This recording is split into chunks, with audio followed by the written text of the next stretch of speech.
Todos aqueles que são chamados por Deus para realizar uma tarefa aqui na terra e que buscam com inteireza de coração os tesouros celestiais, estão sempre dispostos para fazer grandes mudanças no seu estilo de vida. Muitos céticos classificam o relato da história do dilúvio como um simples mito. A Bíblia também diz que estas mesmas pessoas irão zombar da promessa da segunda volta de Jesus e dos eventos relacionados ao tempo em que nós estamos vivendo, ao tempo do fim. O tema do nosso guia de estudos da Palavra de Deus hoje é Noé achou graça. O texto do nosso estudo de hoje se encontra em Gênesis, capítulo 6, versos 8 e 9. Vamos ver o que a Palavra de Deus nos ensina? Porém, Noé achou graça diante do Senhor. Eis a história de Noé. Noé era um homem justo e íntegro entre os seus contemporâneos. Noé andava com Deus. Se você hoje recebesse um chamado divino para cumprir uma missão, você estaria pronto para realizar uma grande mudança em sua vida? Até que ponto você está disposto ou disposta a fazer a vontade de Deus? Eu gostaria de ler o seu comentário. Comenta aí, compartilha este estudo com seus amigos e vem comigo!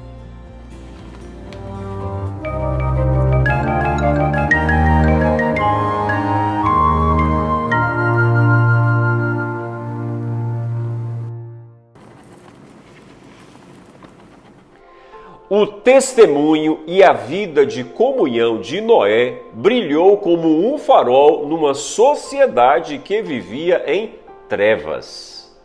As condições morais dos seus dias haviam deteriorado ao ponto em que Deus determinou inundar o mundo inteiro. Assim, Deus chamou Noé para construir um barco para a preservação da vida na terra e para pregar ao povo a respeito do julgamento devastador que estava se aproximando. Você pode conferir depois lendo 2 Pedro, capítulo 2, verso 5. O Novo Testamento elogia Noé como um modelo de fé e justiça. Hebreus, capítulo 11, verso 7. Se você tivesse sido Noé, você teria executado o plano de Deus? Se você tivesse sido Noé, você teria achado graça diante de Deus? O texto do nosso estudo de hoje diz que Noé achou graça diante do Senhor. Isso significa que Deus se agradava dele e que é, por si só, um pensamento lindo e admirável. Deus, ele é tão santo que é difícil imaginar que um ser humano comum pudesse realmente viver de tal modo a lhe dar prazer.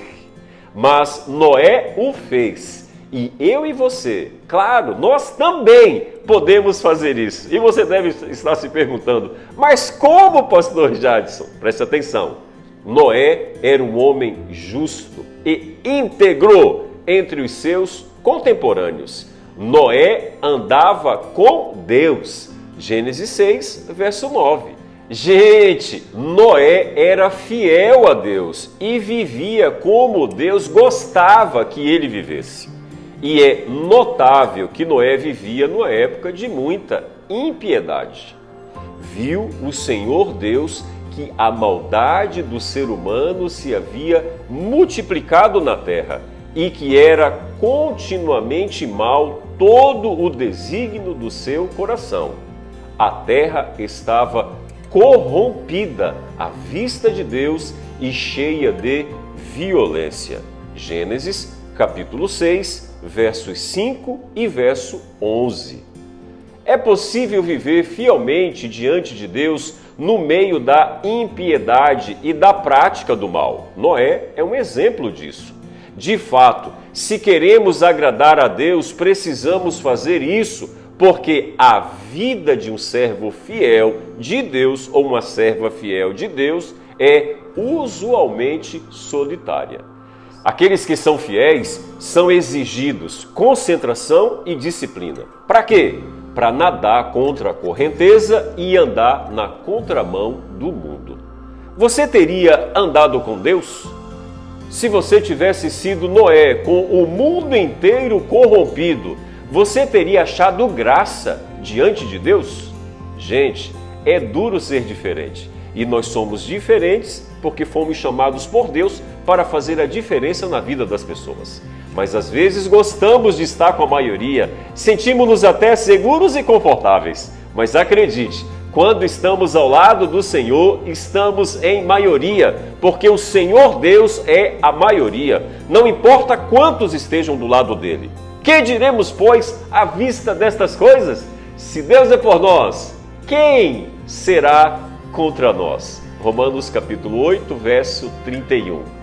Meu amigo e minha amiga, você pode acreditar, ficar só exige coragem, confiança no Senhor e obstinada determinação.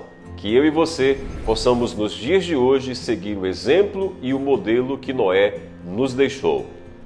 Que Deus te abençoe!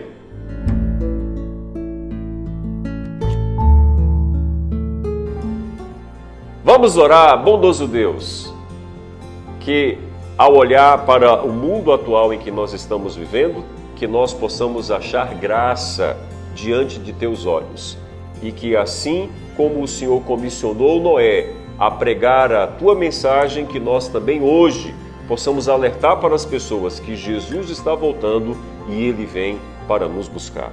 Nos conceda, bondoso Deus, um dia abençoado na Tua presença e na Tua companhia. É o que nós te pedimos no maravilhoso nome de Jesus. Amém. Fica com Deus, fique na paz. Maranata!